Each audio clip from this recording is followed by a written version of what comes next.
अब next topic है हमारा circular economy in Indian dairy system. Circular economy का मतलब ये कि उसका एक ही पर्पस नहीं होगा, मतलब ये है कि जो रेसिड्यू भी निकलेगा, जो पहले हम लोग इसको डिस्कस करते हैं कि इसका मतलब ये है कि multiple usages of the whole system है। जैसे अब डेयरी डेयरी यूज़ कर रहे हैं, तो डेयरी से जो भी निकल रहा है, काऊ डंग निकल रहा है, उससे मीथेन गैस भी बन रही है, उससे खाद भी बन रही है, और जो डेयरी से मिल रहे हैं जो मिल्क प्रोडक्ट है, मिल्क प्रोडक्ट के मल्टीपल प्रोडक्ट बनाए जा रहे हैं, उसका मिल्क पाउडर भी बन रहा है, उसका चीज़ भी बन रहा है, इंडियन कंडीशंस के अकॉर्डिंगली भी, बाहर की कंडीशंस के अकॉर्डिंगली, क्योंकि वहाँ पर चीज़ और पनीर की है ना अलग अलग वैराइटीज़ हैं, उसमें बहुत सारी वैराइटीज़ हैं, तो उसके अकॉर्डिंगली इंडियन मार्केट के लिए प्लस यूरोपियन या फिर फॉरेन मार्केट के लिए हम उन प्रोडक्ट्स को डेवलप करेंगे, और उसके मल्टीपल यूजेजेस हम लोग डेवलप करेंगे, जहाँ पर जो हो सके, क्योंकि दूध की प्रोडक्शन के अलावा उसकी बाकी सब यूजेजेस जो इंडियन सोसाइटी के अंदर होते हैं, उन सब यूजेजेस के अलावा फिर मिल्क पाउडर है, और फिर उस तरह से जितने हम लोग चीज़ वगैरह आजकल देखते हैं, द नंबर टाइप मतलब मल्टीपल टाइप ऑफ चीज़ें हैं जो पिज़्ज़ा में चीज़ डलता है, और जो है ना कई सारी चीज़ की बहुत सारी वैरायटी आप समझ सकते हैं, ये 100 से ज़्यादा वैरायटी चीज़ की आती है। सो उसके अलावा इम्पॉर्टेंट क्या है उसमें, चीज़ इम्पॉर्टेंट नहीं है, इम्पॉर्टेंट ये कि ये जो डेयरी इंडस्ट्री है, इसके जो यूजेजेस हैं, जो भी इसका वेस्ट निकल रहा है, इसका रेसिड्यू जो निकल रहा है, उसका यूजेज कैसे होगा, है ना? तो कैसे गोबर फेंक दिया जाता था जिसकी कोई वैल्यू नहीं समझी जाती है, उससे मीथेन गैस बना रहे हैं उससे, और फिर मीथेन गैस निकालने के बाद उसमें से जो गैसेस हैं वो निकालने के बाद फिर उसको खाद के तौर के ऊपर यूज़ किया जा रहा है, और फिर उसके बाद उसी से फिर फसलें डेवलप हो रही हैं, अच्छी खाद होने की वजह से फसलें अच्छी हैं, उनको चारा अच्छा मिलेगा, अच्छा चारा मिलेगा तो दूध की प्रोडक्शन बढ़ेगी, और दूध की प्रोडक्शन उसी हिसाब से जो उनका जो भी एक्सक्रीशन है, जो एक्सक्रीटा है, जो एनिमल एक्सक्रीटा है, गोबर है, तो उसकी क्वालिटी उतनी हाई होगी, जितनी हाई क्वालिटी गोबर की होगी, अच्छा खाया है उसने तो गोबर भी अच्छा होगा। उसी से जो जो न्यूट्रिशन मिलेगा जो ज़मीन को, वो भी कंपैरेटिवली अच्छा होगा। तो ये अल्टीमेटली ये सब एक सर्कुलर सिस्टम के अंदर उसको डेवलप करने की कोशिश है। तो union home and corporation minister highlighted the circular economy model in dairy sector increase farmers income by 20% in next 5 years. अगले 5 साल के अंदर फार्मर की इनकम बढ़ेगी। So event marked Banas Dairy and Banas Dairy's Bio CNG and fertilizer plant inaugurated and milk powder plant groundbreaking। क्या है Bio CNG fertilizer? Sorry, Bio CNG fertilizer plant inauguration and the milk power plant groundbreaking है। यहाँ पे एक Bio CNG fertilizer, उसके बाद milk जो powder है प्लांट, दोनों का इनॉग्रेशन हुआ। Banas dairy serves as a national model for under white revolution 2.0।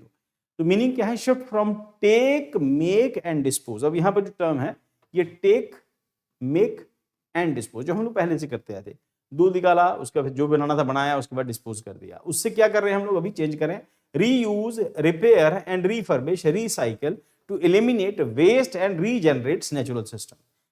की फीचर्स क्या है, क्लोज लूप सिस्टम है, designed out waste regenerate sources. तो यहां से आपने एक चीज डेवलप की, उसके बाद यहां से दूसरा साइकिल शुरू होता है इस पहले साइकिल को सपोर्ट करने के लिए।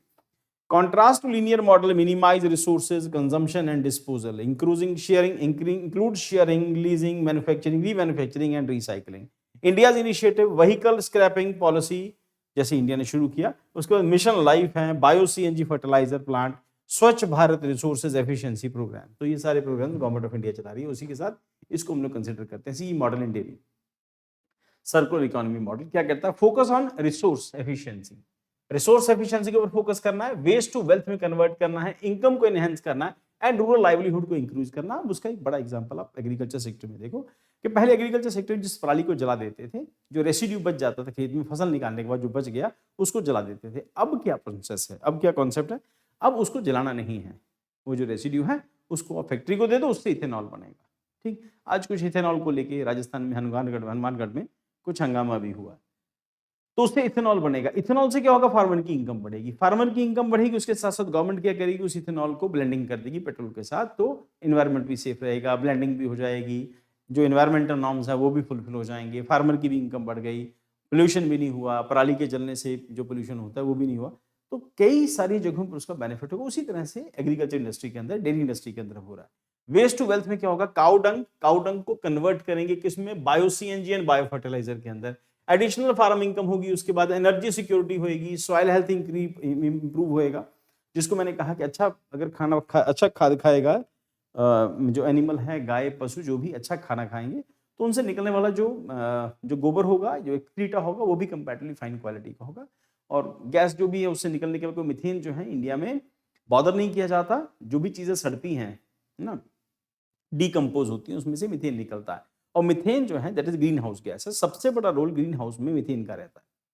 तो इंडिया में क्योंकि इस तरह की चीजें बहुत ज्यादा हैं, यहाँ पे मिसमैनेजमेंट ऑफ जो अर्बन वेस्ट है उसकी वजह से कूड़े के पहाड़ लग जाते हैं, वो मीथेन गैस प्रोड्यूस करते हैं सारे, वो गंदगी, बदबू और उसके साथ बाकी सब चीजों के साथ साथ मीथेन गैस भी वहां से निकलती है।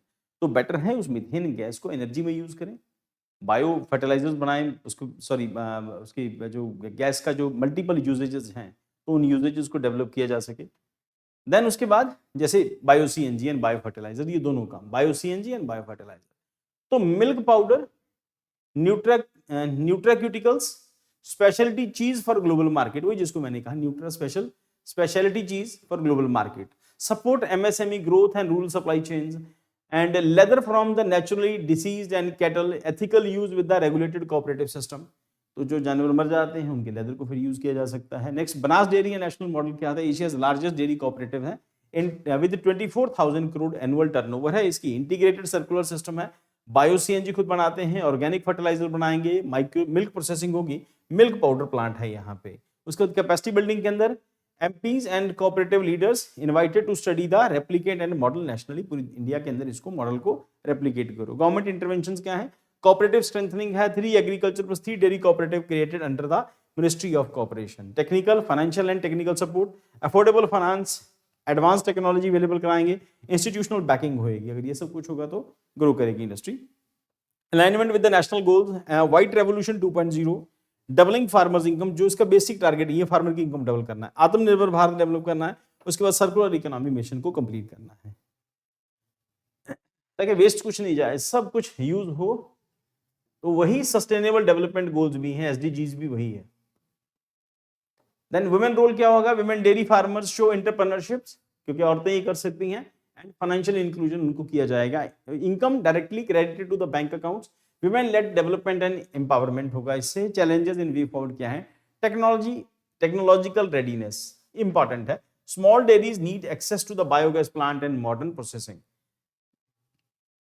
Capital cost, dedicated fund for NABARD and cooperative banks for waste to energy plants.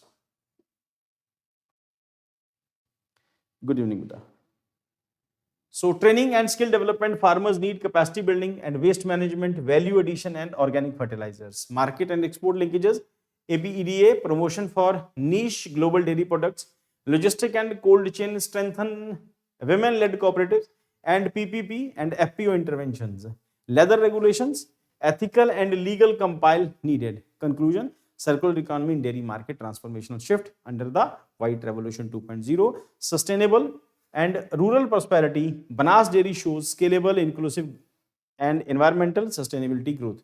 Important ये है कि ये जो क्वेश्चन है, अब इसको आप उस पॉइंट ऑफ व्यू से समझो जहां पर आप इसको सर्कुलर इकोनॉमी की फॉर्म में कंसिडर कर रहे हैं।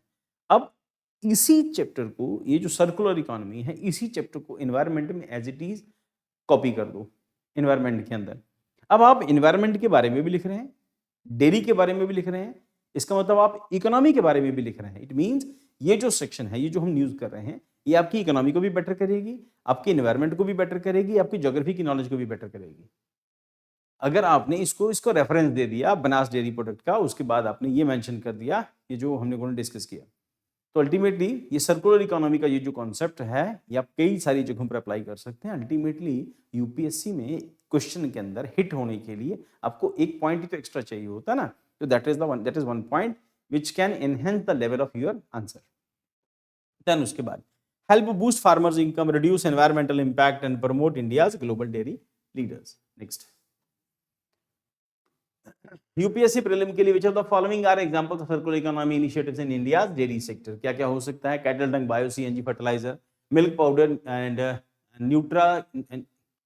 न्यूट्राक्यूटिकल production and leather form naturally disease कैटिकल। तो आंसर इज 1 and 2 and 3, तीनों ही है इसके अंदर। Banas dairy is located in which of the state is known for what, तो answer is B Gujarat. Asia's largest dairy cooperative implementation circular economy model. अब यहीं पर आनंद भी है, इसके बारे में हम लोग कई जगहों पे आनंद के बारे में लिखते हैं, और यहीं पर आपका जो अमूल है वो भी वहीं से आता है। ये आनंद मिलक ऐसे कुछ करके, इसका मुझे एग्जैक्टली नाम याद नहीं आ रहा, और इसका मतलब ये महाराष्ट्र के अंदर है, गुजरात के अंदर, सॉरी गुजरात के अंदर, और आपका बनास डेयरी उसका भी और आनंद भी। देन उसके बाद यूपीएससी मेंस के लिए क्या हो सकता है possible question, discuss the role of the circular economy model in promoting sustainable agriculture and rural livelihood. ध्यान रखना बेटा, आजकल यूपीएससी का ये फेवरेट है, sustainable word, sustainable agriculture, sustainable development, sustainable development, sustainable, उसके अलावा जहां जहां सस्टेनेबल यूज हो सकता है वो सब जगह यूपीएससी का फेवरेट है, जहां जहां हो सकता है, एनवायरमेंट में भी काम करेगा, इकोनॉमी में भी काम करेगा, ज्योग्राफी में भी काम करेगा, तो तीनों जगहों पर इस तरह के क्वेश्चन जो है इंपॉर्टेंट हो जाएंगे। Then examine how cooperative model, cooperative model इसका मतलब इकोनॉमी का पार्ट हो गया ना, cooperative model like Banas dairy can enhance farmers income under the white revolution 2.0। White revolution मतलब geography.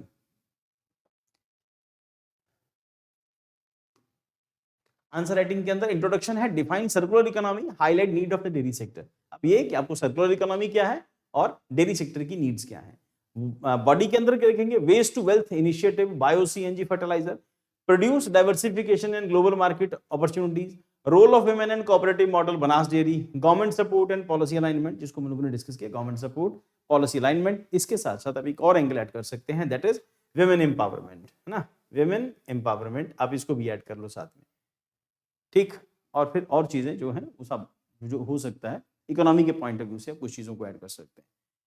Then circular economy aligns sustainable income growth, rural prosperity, offering a scalable model for rational replication, national replication। तो पूरी India में इस तरह के model implement होने चाहिए। अब क्या होगा उससे, एनवायरमेंट भी सेफ होगा, सस्टेनेबल डेवलपमेंट भी होगा, सस्टेनेबल एग्रीकल्चर भी होगा, सस्टेनेबल डेवलपमेंट भी होगा। So that is good for you. So अब पॉइंट ये कि ये सब पॉइंट जो हैं याद करते हैं, कितने याद रह जाते हैं पेपर तक, और कितनी आपकी रिविजन्स हैं, कितने आपके अच्छे से आपने नोट्स प्रिपेयर किए हैं।